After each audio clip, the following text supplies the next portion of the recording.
बिस्मिल्लाहिर्रहमानिर्रहीम। अस्सलाम वालेकुम। आज हम बना रहे हैं फ़र्शी शलवार। क्योंकि फ़र्शी शलवार जो है ना, इसने बड़ी धूमें मचाई हुई हैं हर तरफ। तो पता नहीं, सबको ये है कि पता नहीं ये किस बला का नाम है। तो प्यारी प्यारी बहनों, ये कोई मुश्किल बात नहीं है। आज हम बना लेते हैं फ़र्शी शलवार। इंतहाई ईजी है। बस एक चीज़ जो है हवा बना दी है सब ने कि पता नहीं क्या चीज़ है ये, हालांकि ऐसी कोई बात नहीं है।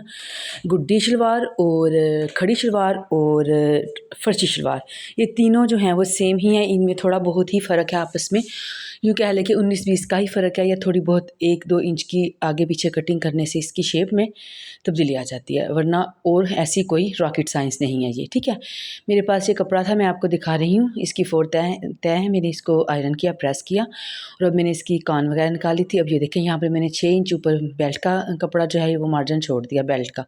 6 इंच की मैं लंबाई के रुख बेल्ट लूँगी और इसके बाद यहाँ पर मैंने 37 इंच अपनी लंबाई रखी थी। ठीक है, आम तौर पर अगर आपने जिस साइज़ की शलवार आपने बनानी है, तैयार करनी है, आपने अपनी शलवार 3 से 4 इंच जो है आपने लंबाई उसकी ज़्यादा रखनी है, क्योंकि फ़र्शी शलवार की यही सबसे बड़ी खूबी है जो इसे दूसरी शलवारों से चेंज करती है, तब्दील रखती है, कि वो लंबी होती है ताकि वो फ़र्श तक लगे।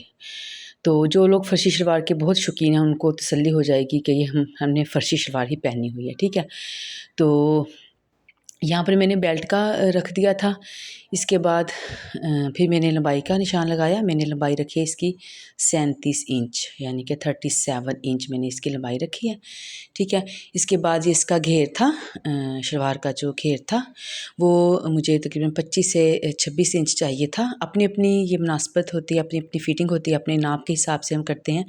जो आपको नाप चाहिए आपने उस हिसाब से करना है। मेरे पास जो नाप है मैं उस हिसाब से अपने जो है वो इंची टेप का हिसाब रख रही हूँ। ठीक है, यहाँ पर मैंने 12 इंच की लंबाई के साथ मैंने यहाँ पर निशान लगाया है और जहाँ पर मैंने कुंदियाँ डालनी है यहाँ पर मैंने 3 इंच जो है वो अपना इंची टेप जो है मैंने बढ़ाई हुई है। ये देखें, आपको नज़र आ रहा होगा, यहाँ पर 3 इंच मैंने बढ़ा दी थी। ठीक है, फिर इसके बाद मैंने 12 इंच का अपना पाइंचा लिया, पाइंचे का निशान लगाया मैंने 12 इंच का। ठीक है, तो अगर आप ये खड़ी शलवार बनाएंगे तो आप 12 की बजाय 10 इंच का पाइंचा बना लेते हैं। ठीक है, और इसी को आप गुड्डी शलवार में भी चेंज कर सकते हैं। गुड्डी कार्ड जिसे हम कहते हैं शलवार, गुड्डी शलवार या गुड्डी कार्ड जो भी है वो भी इसी किस्म की है, उसमें भी कोई ज़्यादा फ़र्क नहीं है। ठीक है, तो यहाँ पर मैं 12 इंच या 12.5 इंच जितना हमने रखना होगा उस हिसाब से मैंने निशान लगा कर मैंने यहाँ पर इस कटिंग करनी है अपने पाइंचे की। ठीक है, इसके बाद ये मेरा घेर था 25 से 24 तक मैंने अपना घेर रखना था। ठीक है, तो इसके बाद मेरे पास जो आसन था, आसन के ऊपर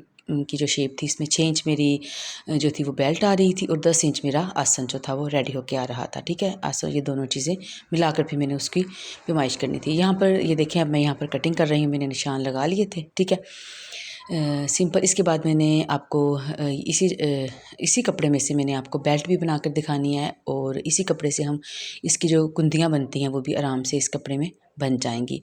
मुझे कई लोग कह रहे थे कि ज़्यादा कपड़ा लगता है। कोई ज़्यादा कपड़ा नहीं लगता, ओनली 2.5 मीटर में ये आराम से शलवार में कपड़े में बन जाती है। देखें, यहाँ पर मैंने 3 इंच रखा है, मुझे 3 इंच चाहिए था, तो चौड़ाई में 3 इंच है और बाकी 10 इंच इसकी लंबाई हो जाएगी। जो मैं इसकी कुंदियाँ जो है मैं कटिंग कर दूँगी, वो मैं इसके साथ इसकी स्टिचिंग कर दूँगी। ठीक है, तो इसके बाद हमने, और इसमें कोई मुश्किल बात नहीं है, जब आपने इसकी कटिंग करनी है तो आपने इस चीज़ का ध्यान रखना है कि जो आपके पास नाप है, अगर आप किसी बच्चे की शलवार सिलाई कर रही हैं तो आपने उस हिसाब से जो है कटिंग करनी है, क्योंकि पाइंचा जो होगा इसका आम शलवार की निस्बत फ़र्शी शलवार का पाइंचा जो हमने रखना है वो ज़रा खुला होगा। और किसी बच्ची की ही अगर आप शलवार कटिंग कर रही हैं तो उसकी लंबाई भी उसकी जो आम शलवार की बच्ची का आप नाप लेती हैं उससे तकरीबन 3 इंच, मेरे हिसाब से 3 इंच लंबाई जो है उसकी लंबी होगी आम शलवार से। ठीक है, बाकी अगर उसका हिप की आपने चौड़ाई लेनी है तो 18-20 अगर उसका होगा तो मेरे ख्याल में 16-17 जो बेल्ट है वो उसकी रेडी हो जाएगी। उसके बाद हम उस पर बल डाल लेते हैं। ठीक है, यहाँ पर मैं 9 इंच की जो है अपनी बेल्ट की कटिंग ले रही हूँ, क्योंकि 3 इंच मैंने इसमें नेफे का मार्जिन रखना है। ठीक है, 9 इंच मैं यहाँ पर निशान लगा रही हूँ। ये देखें, सारा मैंने यहाँ पर 9 इंच का निशान लगा लिया है। तो इसके बाद हमने ऊपर से जो है जो नेफ़ा जो होगा इसमें वो हमारा मार्जिन फ़ोल्ड होकर पीछे हमारे पास 6 साढ़े 6 हमारे पास वो बेल्ट जो है वो उसकी लंबाई बच जाएगी। ठीक है, तो मज़ीद जब आप इसकी स्टिचिंग करते हैं तब भी आप इसका नाप करती रहें। स्टिचिंग करने के बाद जब हम खड़ी करते हैं ना शलवार, जब हम बेल्ट के साथ हम स्टिच कर लेते हैं ना कुंदियों को और नीचे वाले सारे घेरे को, तब भी हम एक दफ़ा इसका नाप ज़रूर करें, ताकि अगर हमें कोई कमी पेशी रहे नज़र आए तो हम अपनी वो गलती को सुधार लें, उसको ठीक कर लें। ये मेरी शुरू से आदत है कि जब मैं स्टिचिंग कर रही होती हूँ साथ साथ मैं अपने नाप का भी ध्यान रखती हूँ, ताकि बाद में एंड पे उधेड़ने से, एंड में सारा ख़राब करने से बेहतर है कि साथ साथ में हम इसको देखते रहें, नाप करते रहें साथ साथ में हम इसका। ये देखें, ये मैंने जो कुंदियाँ इसकी कटिंग की थी वो भी मेरी बन गई अल्हम्दुलिल्लाह। और ये मेरी बेल्ट है, ये देखें ऐसे मैंने इसको बल डाले हैं आपकी आसानी के लिए, ताकि आपको समझ आ जाए। ये अब देखिए मेरे पास ऊपर बेल्ट और जो मेरे पास नीचे आसन है, ये सारी मैंने आपको दिखाया है कि ये लंबाई मैंने तकरीबन 40 तक चली गई होगी, 37 मुझे चाहिए थी। ठीक है, तो ये इसका घेर था। ये आपने अपने हिसाब से रखना है, वैसे 1-2 इंच ज़्यादा हो भी जाए तो चल जाएगा, क्योंकि हमने जब बल डालने हैं तो उसकी खूबसूरती हो जाती है। तो वीडियो को लाइक कीजिए, शेयर कीजिए, अगर चैनल पे न्यू है तो प्लीज़ सब्सक्राइब भी कीजिए। और भी इंशाल्लाह ताला इस किस्म की बहुत अच्छी अच्छी वीडियोज़ के साथ आपकी खिदमत में हाजिर होंगे इंशाल्लाह ताला।